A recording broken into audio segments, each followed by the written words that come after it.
इससे पहले कि आप ये तय करें, सुप्रिया जी, मेरा प्रश्न आपसे ये है कि इधर से माफी की मांग पर पूरी बीजेपी अड़ी हुई है।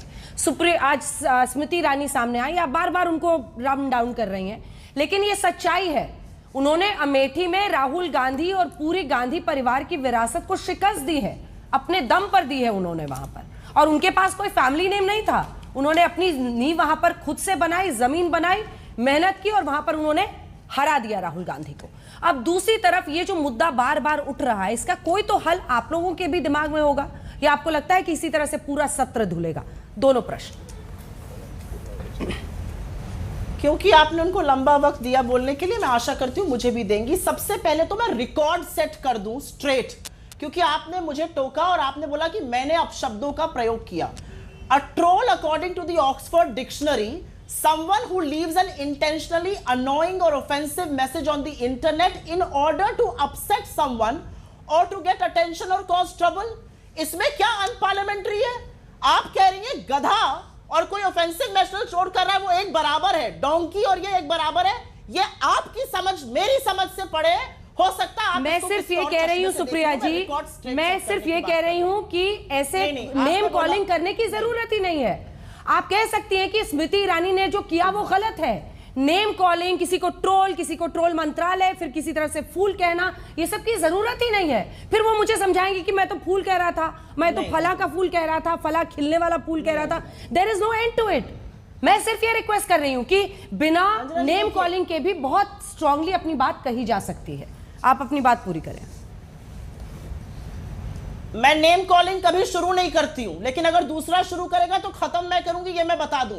फूल नहीं कहा गया था, गधा शब्द का प्रयोग किया गया था। आपने ऑब्जेक्शन नहीं किया, इसलिए मैंने ऑब्जेक्शन उठाया एंड आई रजिस्टर। मैंने किया ऑब्जेक्शन, आई ऑब्जेक्टेड। ये स्मृति ईरानी जी हैं, स्मृति ईरानी जी हैं, ये 400 रुपए का सिलेंडर पे प्रोटेस्ट करती थी। स्मृति ईरानी जी का एक वक्तव्य सुना देती हूं। आपने कहा भाषा की मर्यादा। 4 बार के चुने हुए एमपी को भारतीय जनता पार्टी के लोग देशद्रोही कहेंगे और भाषा की मर्यादा हम रखेंगे। और कौन लोग? जो कैबिनेट मिनिस्टर बने हुए हैं, हरदीप पुरी हो गए या मीनाक्षी लेखी हो गए या अनुराग ठाकुर हो गए, जिनका काम है राहुल गांधी के खिलाफ अपशब्द बोलकर सुर्खियों में बने रहना, नहीं तो उनका कोई अस्तित्व नहीं है अपने बूते पर। आपको लगता है मेरे नेता को देशद्रोही कहा जाएगा और मैं ट्रोल ना कहूं? ये आप शायद मेरे पेशेंस को टेस्ट कर रही हैं, मुझे नहीं पता। स्मृति ईरानी जी ने चुनाव के दौरान अमेठी में एक वक्तव्य बोला था और वो मैं आपको सुना देती हूं, क्योंकि मुझे ऐसा लगता है कि ये सारी चीजें पब्लिक डोमेन में है, लोगों को सुन लेनी चाहिए। की मिल रही है। मोदी का संदेश है 6 तारीख को कमल का बटन दबाएं और 13 रुपए किलो में शक्कर खाओ। 13 रुपए की शक्कर दिला रही थी किलो में मैडम, 45 रुपए की हो गई है शक्कर। और एक शब्द नहीं आएगा, एक शब्द नहीं आएगा जब महिला के साथ क्राइम होगा, एक शब्द नहीं आएगा जब लड़की जिंदा जला दी जाएगी, एक शब्द नहीं आएगा जब अंकिता भंडारी के साथ कुछ होगा, या उन्नाव में होगा, या शाहजहांपुर में होगा, या लखीमपुर में चीरहरण होगा। शब्द तभी आएंगे जब राहुल गांधी के खिलाफ बोलना है। मुझे उसमें भी कोई आपत्ति नहीं। आपने मुझसे एक सवाल पूछा और उस सवाल का जवाब मैं जरूर दूंगी। सदन चलाने की जिम्मेदारी, और ये मेरे शब्द नहीं है, ये तत्कालीन नेता सदन अरुण जेटली जी के शब्द हैं, सदन चलाने की जिम्मेदारी चुनी हुई सरकार की होती है। लेकिन दुर्भाग्य है इस देश का कि सदन को स्थगित कराने का काम आज चुनी हुई सरकार कर रही है। ये जो फोटो मैं आपको दिखा रही हूं ना, ये आम तस्वीर नहीं है। 200 सांसदों को रोकने के लिए विजय चौक को छावनी बना दिया गया था। 2000 से ज्यादा पुलिसकर्मी और सशस्त्र सेना के लोग थे यहां पर, ये देख लीजिए। आपको लगता है कि आप सांसदों का ये ट्रीटमेंट करेंगे और इस देश के लोकतंत्र पे सवाल नहीं उठेगा?